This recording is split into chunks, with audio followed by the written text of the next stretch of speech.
children. The daughters. Part 2. Louise. For the birth of her 6th child, the queen chose to use chloroform to diminish the pain, popularizing the use of anesthesia during childbirth. Louise was bright and inquisitive, earning the nickname Little Miss Y. She showed artistic talent from an early age and was allowed to study sculpture at the Royal College of Art. Louise was 13 when her father died, and the sudden plunge into perpetual mourning stifled the teenager. She was bored and often argued with her mother. At 17, she requested that the ballroom be open for her debutante presentation as it had been for her eldest sister, but her mother refused.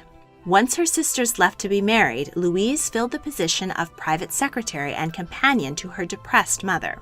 Fellow art students were amazed that rather than a life of luxury, the princess left the studio each day to attend to her night job of writing political correspondence. Louise was an outspoken feminist and liberal with sympathies for the poor, even more issues on which she disagreed with her mother. At 18, Louise began an affair with her younger brother's tutor, Reverend Robinson Duckworth. 4 years later, the Queen discovered the affair, dismissed Duckworth, and began looking for a suitable husband for Louise. She was considered the most beautiful of Victoria's daughters, but rumors of her impurity marred her marriage prospects. Several foreign princes were put forth, but Louise rejected them all and announced that she wished to marry John Campbell, Marquess of Lorne and heir to the Duke of Argyll.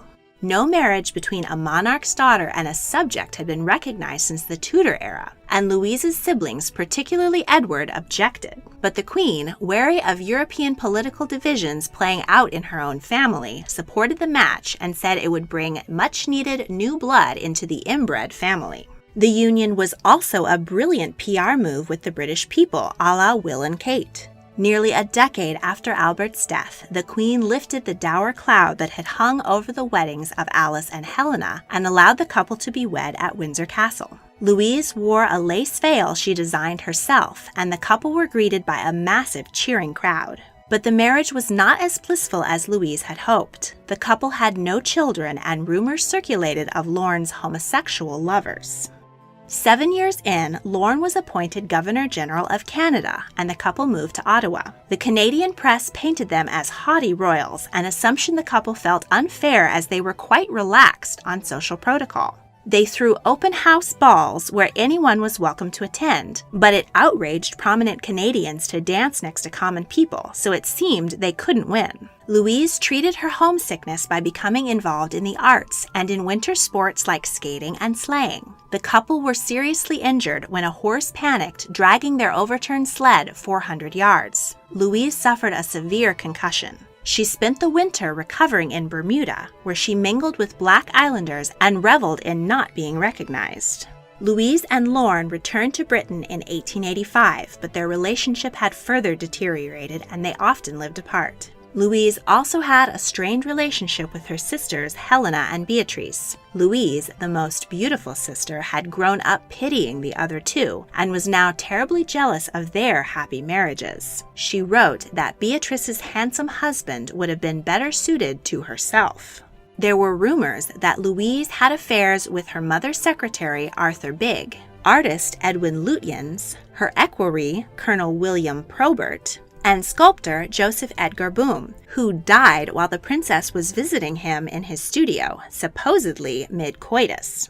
Louise often shunned the royal life and enjoyed traveling under the alias Mrs. Campbell. She became involved in the suffrage movement and met with Elizabeth Garrett, the first British woman physician. This outraged the Queen, who thought women had no right to the vote or professions. Following their mother's death, she became closer to her brother, King Edward VII, with whom she shared most of her liberal views. Louise continued to practice sculpture and created this statue of her mother, which sits in front of Kensington Palace. She was devoted to physical fitness and when criticized would often retort, "Never mind, I'll outlive you all." In 1905, the province of Alberta, Canada was named after Princess Louise Caroline Alberta. In the province, there is a Lake Louise and Mount Alberta. In 1911, Lorne, now Duke of Argyll, became senile, and she nursed him devotedly until his death in 1914. Louise spent her twilight years at Kensington Palace and was affectionately called Auntie Palace by the future Elizabeth II.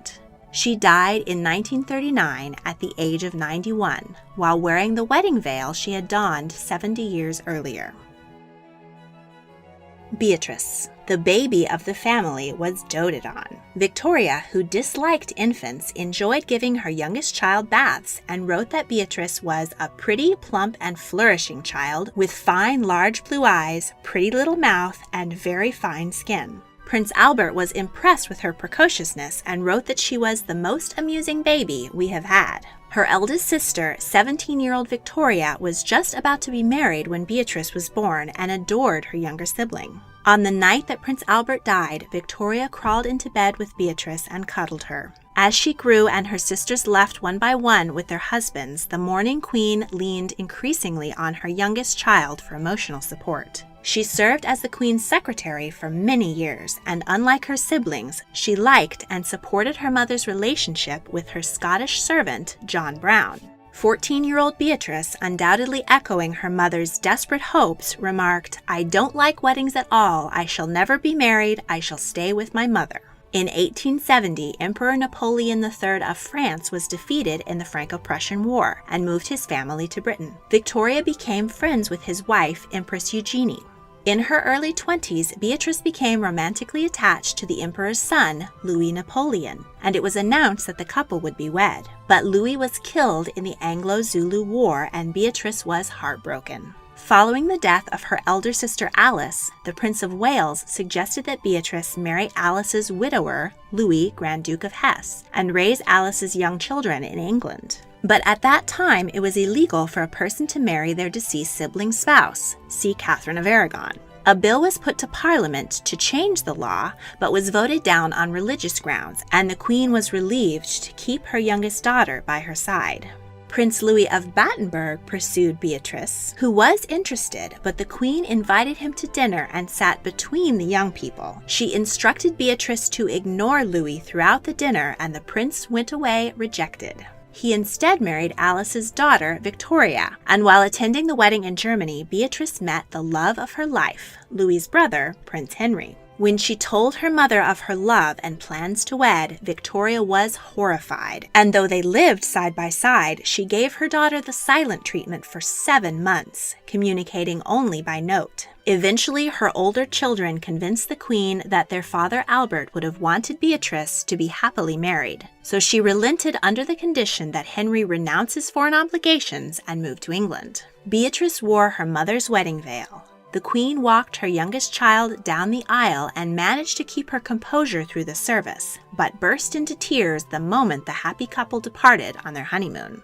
After a short holiday, the newlyweds returned to fulfill their promise of living by the Queen's side. They had a happy union and seemed to fall more and more in love as the years went on. But Henry often felt stifled by his mother-in-law and her constant need for companionship. On one occasion, he went to Corsica with his brother, and the Queen sent a warship to bring him back home. To give him an occupation, Victoria appointed Henry governor of the Isle of Wight. After 11 years of marriage, Henry grew bored of the dour life at court and begged the Queen to allow him to join the British Army in the Anglo-Ashanti War in West Africa. She relented, but had grave misgivings about the adventure. And sure enough, Henry contracted malaria and died in Africa at the age of 37. Beatrice now shared her mother's widowhood, and the pair grew even closer in their grief. Beatrice's preoccupation with her mother often left her 4 children feeling neglected, and they acted up at school. When Victoria died, her youngest child's life was overturned. She wrote, "I, who have hardly ever been separated from my dear mother, can hardly realize what life will be like without her, who was the center of everything." Her place at court was greatly diminished as she did not get along with her brother, now King Edward VII. Per her mother's request, Beatrice spent the next 30 years transcribing the Queen's journals. She edited out so much that they were reduced by 2/3, and she destroyed the originals, so much of Queen Victoria's inner thoughts have been lost. Beatrice spent most of her time at her home on the Isle of Wight, where she had been named governor after her husband's death. She saw her daughter become Queen of Spain, and 2 of her sons die young, Maurice in the First World War and Leopold after complications of hemophilia. Beatrice lived to see 3 more kings crowned and was the last living of Queen Victoria's children. She died in 1944 at the age of 87. In the next episode, we'll learn about the lives of Queen Victoria's 4 sons. Her eldest, destined to become the king of the British Empire at the height of its power. 2 who traveled the world representing Britain, and the youngest who was held back by the royal disease, hemophilia. A very special thank you goes to my patron, Kendra Holiday. Thank you so much for supporting my work. If you enjoyed this video, please consider supporting me on Patreon and help me make more fascinating videos. A link to my Patreon is in the description.